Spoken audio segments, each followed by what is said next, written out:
A couple weeks ago, I took the Spanish Deli C2 exam, and I'm currently awaiting the score. If I pass it, then I'll make a video about my entire Spanish journey. But if I fail it, then I'll have to take it again in another 6 months, and hopefully I'll pass it then.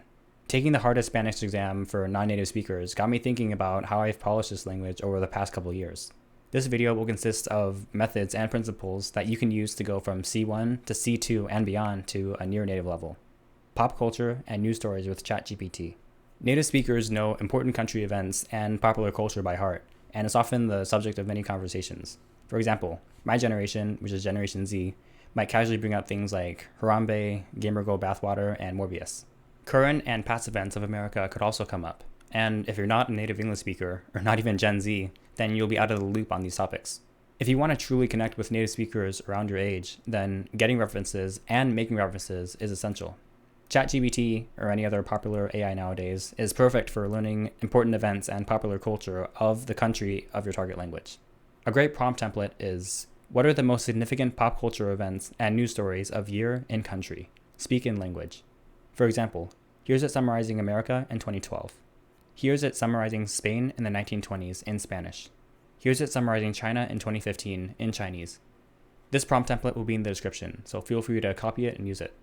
While experimenting with different prompts, I even tried telling it that I had been in a coma for the past 10 years and told it to get me caught up on recent events, but that seemed a little bit over the top, and the previous prompt should do just fine. Now you might say, why would I ask an AI for this information when I could just ask a native speaker? Well, as big as that event may be, it's still in their passive memory, and it will require a specific conversation or question in order to access that memory. Passively remembering an event is easy, but actively recalling it is so much harder. Current events. Being updated on past events is good, but you still have to be knowledgeable about current things that are happening right now. Every day on my phone, I get new notifications on news in Spanish, and also look at a Weibo widget for news in China.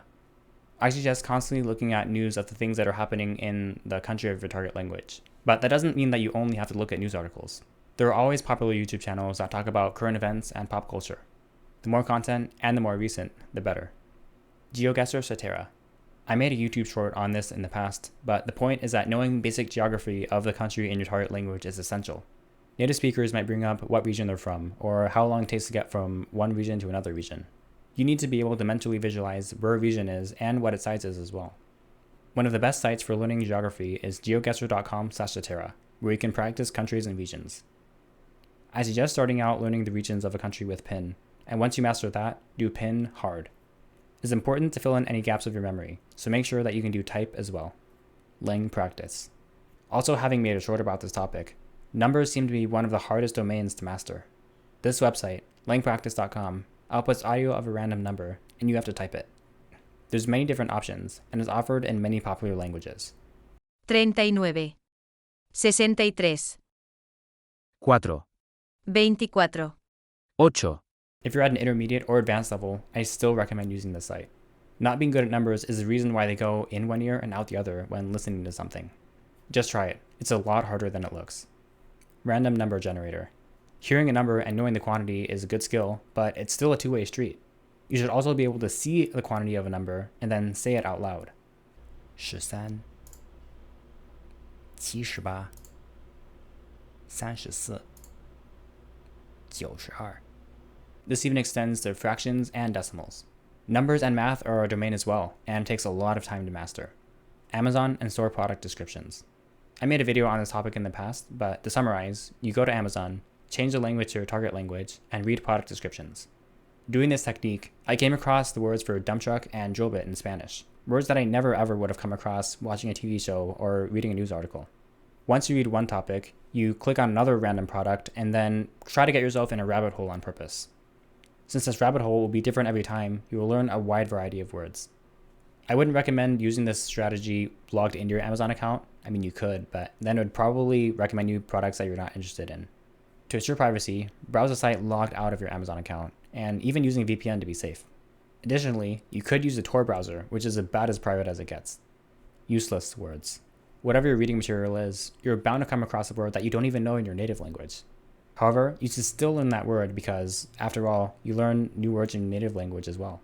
Your vocabulary increases as you get older, so view it not as learning a language, but more of learning about the world, being more educated, and also being more well-spoken. The downside is that if you say one of these words in real life, you could come across as pretentious. I made a video on this topic as well, and my advice is, as long as you can remember the context in which you found the word, then go ahead and learn it. 2x speed. Recently, I started valuing how much time I spend online, and because of that, I watched all of my English YouTube at 2x speed. First, I tried 1.25, then I went up to 1.5, and now I can do 2x on any English YouTube video. It got me thinking, if I can listen to any YouTube English video at 2x speed, then I should be able to do the same with my target languages as well. In Spanish, I can comfortably listen to most YouTube videos at 1.25x or 1.5x, but the full 2x is still a tad too fast. In Mandarin though, it's still 1x because I'm focusing more on understanding the content as is. This technique might not seem useful, but it can prepare you for people who speak quickly. Also, in the long run, you will come across more words and learn more vocabulary in the same amount of time. There's a convenient extension that facilitates swapping between different playback speeds. Enhancer for YouTube, for both Chrome and Firefox, has these buttons for speeding up and slowing down a video. Low volume. If you can listen to content at 2x speed no problem, then I suggest listening to it at a lower volume in order to challenge yourself even more. If you're used to loud, clear speech all the time, then you'll be put at a disadvantage when someone whispers or mumbles. It can also prepare you better for bad audio quality, for example, like talking to someone over the phone. Don't press pause. When talking to someone else face to face, you can't press pause and rewind what they just said. That's why it's a good habit to not press pause when you're listening, only giving yourself one chance to understand. Being in the habit of pausing and rewinding often means that you can get away with not listening as hard. Tolerate ambiguity and focus on understanding the entire audio content. Unscripted. Consume unscripted content. This might be my biggest piece of advice for listening, period. People speak differently narrating a curated script versus speaking off the cuff. I suggest watching interviews, watching YouTube videos where you know that there's no script, and listening to podcasts of two people talking to each other. This isn't to say that scripted content is bad though. In fact, it's a great source for sentence mining and learning new vocabulary. However, if you want your speaking to be more natural and get a feel for how people speak in real life, then listen to unscripted content. Searching up information. Whether it's Google, DuckDuckGo, or ChatGPT, you search up information all the time, and your default habit is probably searching it up with your native language. However, I recommend searching it up with your target language instead. For example, a couple days ago I searched up map of South America in English, but searching it up in Spanish would have given me the same result. Not only does this improve your writing and general output abilities, but it also gets you consuming more native content in the form of YouTube videos and news articles. Summarize information. Summarizing information and giving your thoughts on it is a fantastic way of improving your output abilities after you consume content.